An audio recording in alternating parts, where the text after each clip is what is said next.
This is Bigger Questions with your host, Robert Martin.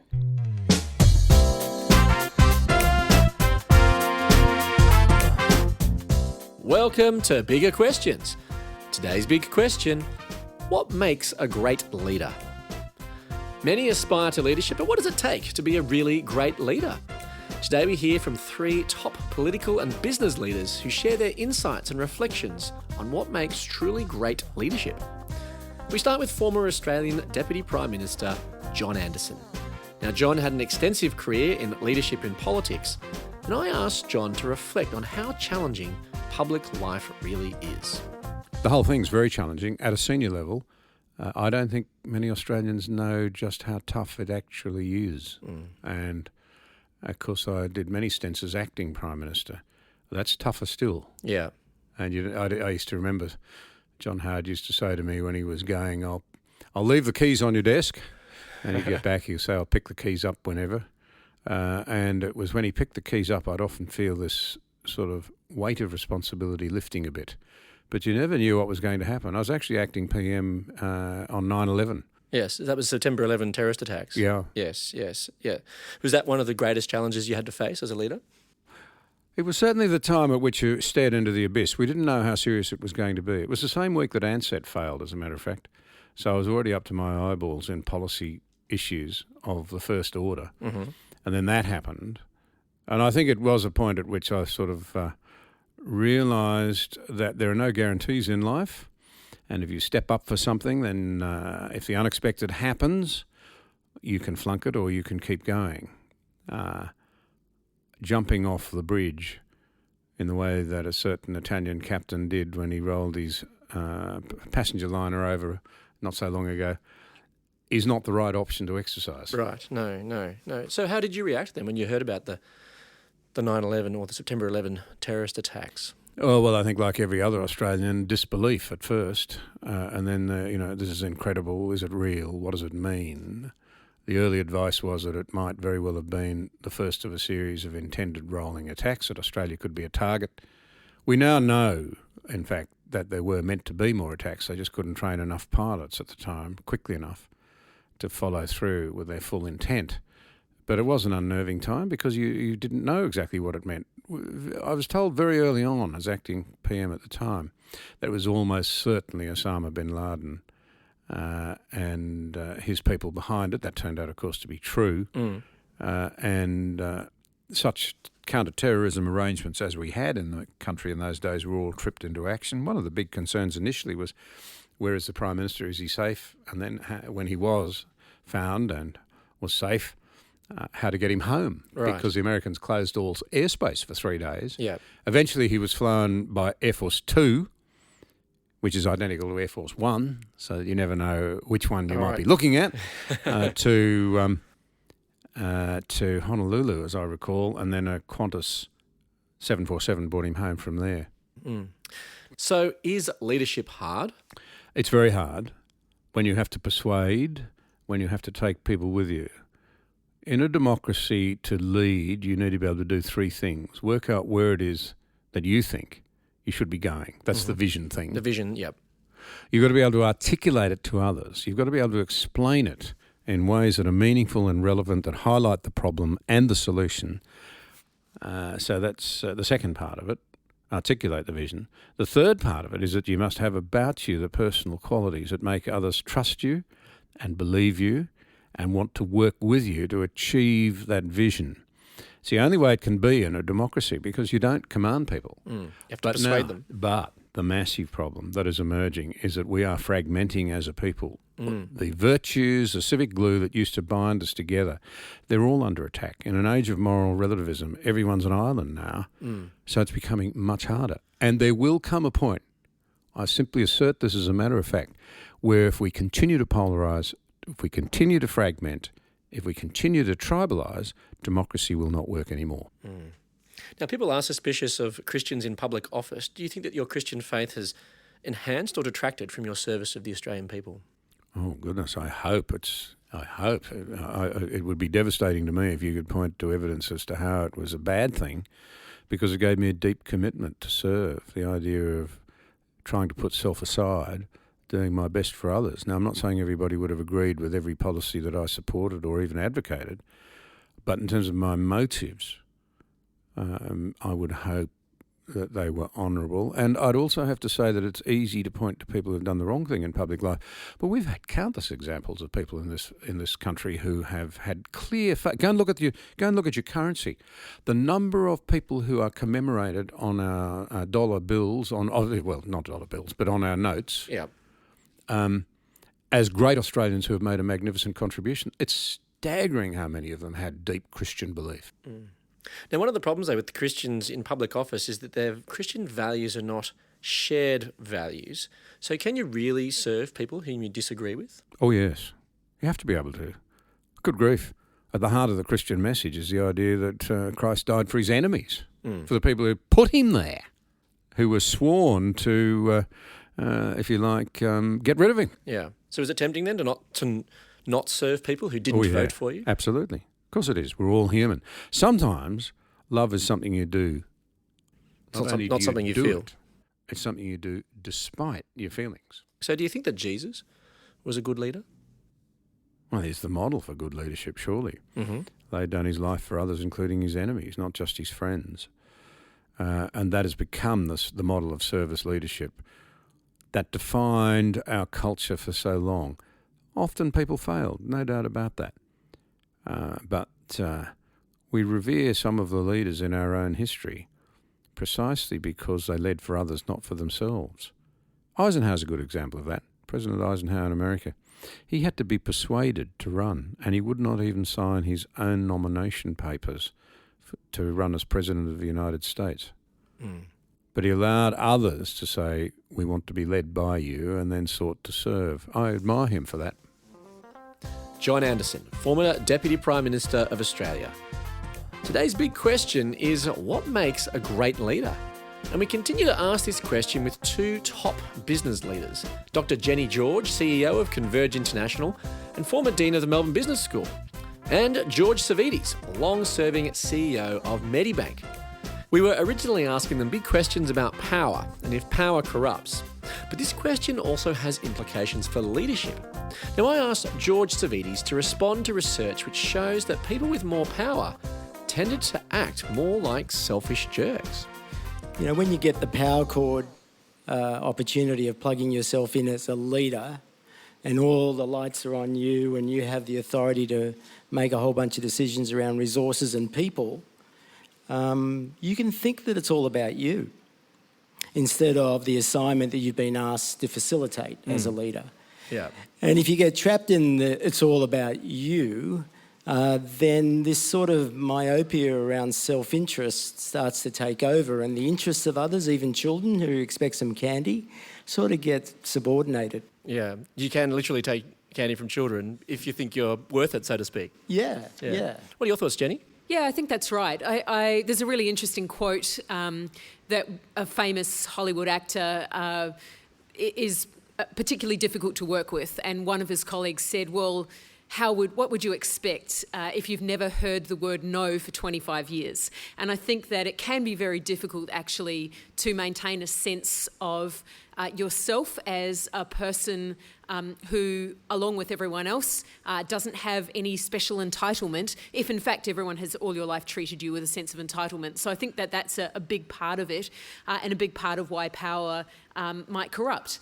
I think the other thing, and perhaps this goes to the question of the socioeconomic groups, is it does depend on who you surround yourself with. So I think our behaviour is really quite clearly shaped by the people we choose to hang out with. And so if we hang out with people who all have the same sense of entitlement or the same background expectations that we have, we can quickly acquire that. And even if you come from quite a poor background, if you end up hanging out with rich people all the time, you actually, I think, take on the colour of your surroundings because you end up believing that that's the way that the world works, and it becomes like a fish in water. You don't actually notice what you're swimming in anymore. Yeah. So can you then lose touch with the real world then, so to speak? Yeah, I think you absolutely can if you're not careful. Yeah. So George, you led some multi-billion-dollar organisations. Was it something that you struggled with, or was it an issue for you in trying to connect with the ordinary worker necessarily as you are as a CEO role?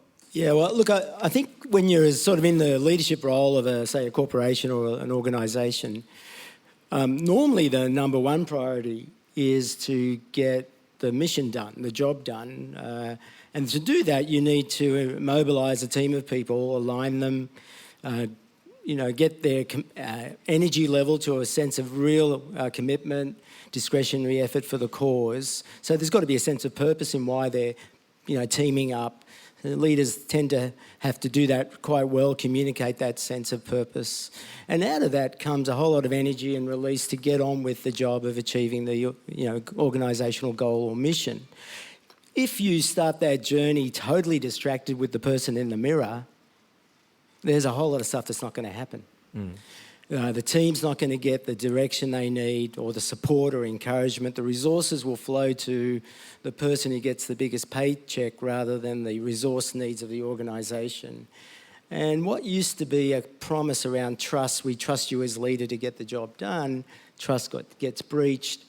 Leader is compromising the role for self-interest and self-gain. And that's where power corrupts. When we get caught up with what's in the mirror rather than the mission that you've been given to undertake as the leader. Yeah. What are your thoughts, Jenny? Is obviously it's something to do with the self and your self-awareness and your self-perception, perhaps. But is that something that power can influence and change? I think it can. It depends. Firstly, I think that as a leader, there is a sense in which you inevitably need to feel somewhat separate from the people around you, and that's because I think you naturally are going to have to make decisions which are not going to be popular with every single person. And I think that if you make really great friendships, it's very unlikely you'll make friendships with everybody, and therefore there can be the potential that you'll end up with people that you are naturally closer to than others, and that could become a judgment issue for making good decisions. So I think there's a sense in which a leader may well, even from an ethical point of view, want to actually be a little bit detached so that they can make good decisions. But then detachment itself brings with it challenges, because when you're a little bit detached from the people in the organisation, then it becomes potentially a situation where you feel alone, but you also feel special, or you feel on a pedestal, and trying to actually manage those two things is actually quite a difficult task. And I think that's one of the things that leaders are challenged by and need to maintain a really good balance with. You can't be one of the team in a really deep sense, and yet you have to be part of the team in another deep sense, and how to actually manage that. There's a tension there. Is a tension, yeah. Now, but do you think that power changed you, though, Jenny? I mean, because you had a particular experience where you were in power and you sort of stepped away from that. So what was your reflection? Can you share us what happened and then your self-reflection on what happened? Yeah, look, I had a really interesting experience in that I was Dean of the Melbourne Business School, so effectively CEO, and then after a couple of years stepped down, but stayed in the organisation. And I tell you what, if you want to do a thought exercise on how much are you letting power kind of run away with you? Think about what would happen if you had to go and work in the team that you lead as an ordinary team member, having been in leadership. How would your team react? How would you go? How would you react to a new leader? All of those things are pretty challenging, and it was a really interesting experience for me. So I think in one sense there were certainly some learnings, and there were some things that I realised I probably hadn't done as well. I realised lots of ways in which I hadn't been hearing about how people had been feeling, and communication was something that had been quite challenging, and certainly I got a sense of that when I stepped down. But on the other hand, I was able to step down without being ostracised, so clearly things hadn't gone too badly so you hadn't either. burned too many bridges. Exactly. But it's interesting, and you look at prime ministers who go back to being backbenchers. It's a really difficult job, and I have to say, not always well done. And if you think about that and you think, if I was in a really, fairly senior position of power, could I actually step down from it and stay with the team and understand how to do that and potentially still support the new leader? I think if you can be in a mindset where you actually realistically think that's possible, you're probably balancing things reasonably well. So is there anything that helped you particularly in that transition? I think having good support around me. So I think that one of the best things you can do is have people who basically tell you when you're being a bit up yourself, and help you have a bit of a sense of balance. And I think if you have that all the way through, then you're probably not behaving too badly, and that will... It would mean, as George said, that your perception on the mirror is actually more accurate, perhaps, than the rose-coloured one, perhaps, that you might otherwise have created. I think so. And honestly, I think being part of a church is a really helpful part of that for me. Firstly, I think in churches, you're alongside people who don't so much care what your job is, and so they're treating you as an equal all the time. And I think that's a really helpful thing when you have a whole community of people who just take you for you.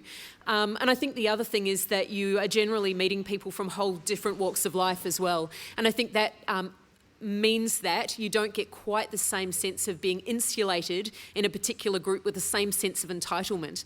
And I found particularly as I started earning a little bit more money, continuing to be alongside people who really didn't have much money makes me much more conscious and not just take it for granted.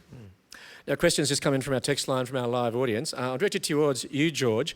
It says, do you think big corporations understand the problem of power corrupting? Yeah, well, that's been the big topic in the Hayne Royal Commission, hasn't it? Yeah. With the Royal Commission into Financial Services.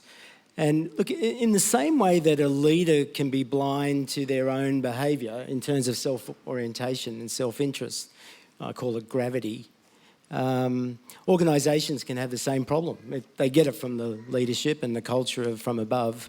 They can become, through activity that's saying that this is success, it may be revenue performance or some other organisational goal, sales or whatever.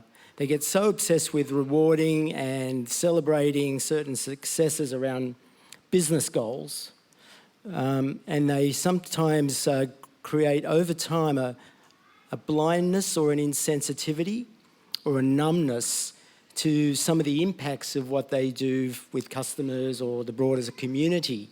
And that institutional blindness is well researched, it's real.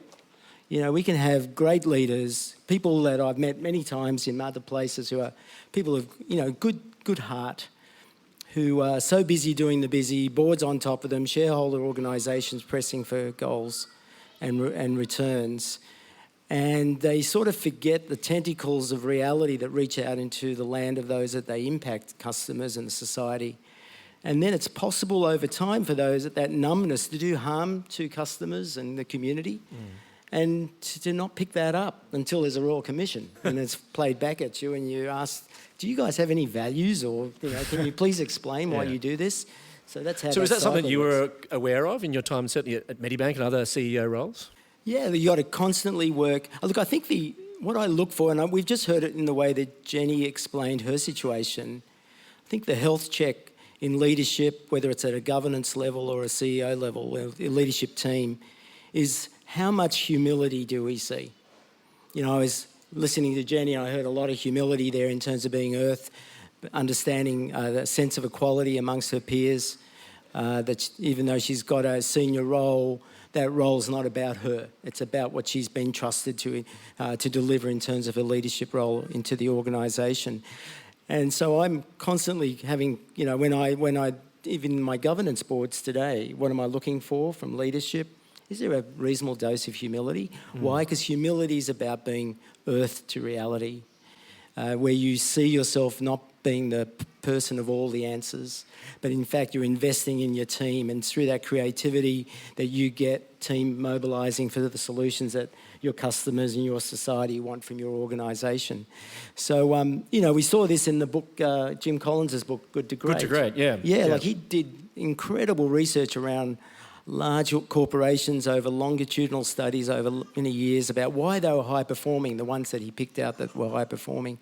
And everyone thought that, it's going to be trademarks, intellectual property, distribution channels that had significant competitive advantage, raw material advantages. No, it wasn't any of that. It distilled down to the characteristic and makeup of the leader, which he described as level 5, which was not the captain leader that shoots all the goals, it was more the coach leader, the one that looks after the team so that the team can be successful, and the team with their teams and the teams with their teams. And so this more humble, more invested leader who, when things go wrong, Collins would say, they would look in the mirror and ask themselves, what am I doing wrong? And when things were going great, they would look through the window into the organisation and say, how great are my people? And celebrate their efforts. So it wasn't about them necessarily. It wasn't about them. I don't think power is bad on its own. Like, it's like, is money bad? It's that kind of question. It's what you do with it, or how it sort of takes over from a balanced outlook and how it corrupts trust. So, you know, if you receive the assignment and you're empowered as a leader from a governance board or whoever puts you into that role, it is a position of trust.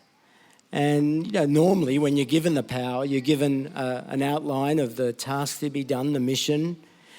And, you know, leadership was never about personal ambition. I know that we write about it, read about it, see a lot of stuff about personal ambition, but leadership was never about that. It was always about the mission. So it's service rather than sort of self-interest. Service, you know, as Jesus talks about this with his disciples, he said, look, even the Son of Man came to serve. So don't even worry about who's going to be the first or the second and where you're going to sit and all this stuff. That's all about being corrupted by this drug of power and importance. Your strongest significance comes when you give power away. Trust the team, and the team delivers the mission. And they're looking for you to care for them. So that's the role of a leader. Care for your team, articulate where we're going, give a sense of purpose to the work ahead so that the sacrifice is worth it on that journey, and then we achieve greater good. But sometimes, as we see, leaders get caught in the mirror, caught in the trap, and it's all a bit of a drug. Yeah. But I think that only happens, or it only works, when the leader genuinely believes there's a bigger cause. I think if you see really successful leaders who've been humble, they've either believed that God was bigger than them and that they were accountable to God, or they've had a purpose and a passion. I mean, you look at Nelson Mandela, he wasn't about him, he was about something bigger. I think that sort of humility is extraordinarily rare in a leader with as much power as Mandela anyway, but I think it comes with an understanding that you are really quite small in comparison to something much larger that you're serving. Yeah, So if you're struggling then to find a purpose bigger than yourself, it's hard to go beyond the mirror, so to speak. I think so, yeah. So is there a tendency for leaders to want to use power to lord it over others? No, very natural. I think if you're given power, there is a natural tendency to want to use it both to be in control, to make decisions, and to make your own life more comfortable and easy. So it's very tempting, this vision of leadership then? Yeah. Is that something that you've experienced? Is this the temptation to sort of lord your power over others? Not particularly, I'm going to say, and then people listening to this who've worked with me might disagree, but no, I try really hard not to, because I think it's really an ugly expression of a person, and I want to try and be a much more beautiful expression. Particularly, I keep coming back to, there's a passage from the book of Philippians in the Bible where Paul says to the disciples, have this mind among yourselves that was in Christ Jesus, and talks about Jesus and how he humbled himself. And I think that's such a beautiful picture, and it's what we're called to, that I very much have tried to do that. So that resonates for you in your leadership style. You connect with the example of Jesus in humbling himself as a servant leader, so to speak. It's certainly something I try to keep in mind as much of the time as I can, yeah. So Jenny, isn't this idea of Jesus' kind of servant leadership here like a nice idea but a bit out of place in the modern business world? No, I think it's quite applicable, and I think it works in practice. I think there's certainly academic research done on it as well, and it is perfectly possible for a modern corporation to have servant leadership if people choose that as the style that they want to use. But isn't it a bit weak? No. Having a servant leader? No, not at all. I think the interesting thing is the power that you have from the position that you have doesn't go away, actually. The question is how to use it. And if you use it to serve others, that doesn't mean that you don't have power. You still have the power. It's not weakness at all. You're just using it in a particular way with a particular mindset. So you can still make hard decisions as a servant, George? Yeah, look, I've spent a lot of time with search firms in the last 10 years for CEOs and chair roles, etc. You were looking for roles, were you? No, I've been... Well, yeah, we're appointing. Oh, right, okay, sorry, not for yourself. Yeah, right, no. And so in speaking to them, you get close to their world, the search firms. You know what? The conversation that keeps coming up, I said, what are you looking for as a consultant search firm leader who's bringing a candidate list to us? And they said, well, one of the filters we use, and these are several firms, tier 1 firms, and they're saying, we're looking for, one of our filters is humility. I said, wow. And you've been talking about the word servant. You can bring those two words together, can't you? It's the same characteristic. And so, egotistical, chest beating, I've got all the answer type leaders, alpha males, that kind of stuff. It's no longer what people are looking for. And that's not what you're looking for at the top of big business in Australia. You will not engage and unlock the talent of a large and complex organisation with a leader that is self-sufficient. It's just not going to work. I think people get a bit off track when they start looking at the big star CEOs and thinking that that's the way it's done. I think they're the exceptions. What they don't see is the hundreds, millions possibly of businesses that crash and burn with the narcissistic CEO, and the very few that we still see are actually exceptions. The majority of corporations succeed because they have humble, competent and leaders who are really great at building a team. So there we have it. Some insights and reflections on leadership and what makes a great leader. So let me leave you with some of the Bible's answer to this big question. What makes a great leader? From Philippians 2, 5-7. In your relationships with one another, have the same mindset as Christ Jesus, who being in very nature God, did not consider equality with God something to be used to his own advantage. Rather, he made himself nothing by taking the very nature of a servant. So Jesus exemplifies humility, the key to being a really great leader. And Jesus is possibly the best example of leadership of all. I look forward to you joining us next time for bigger questions. Thanks very much to our leaders who shared today, John Anderson, Jenny George, and George Savvides.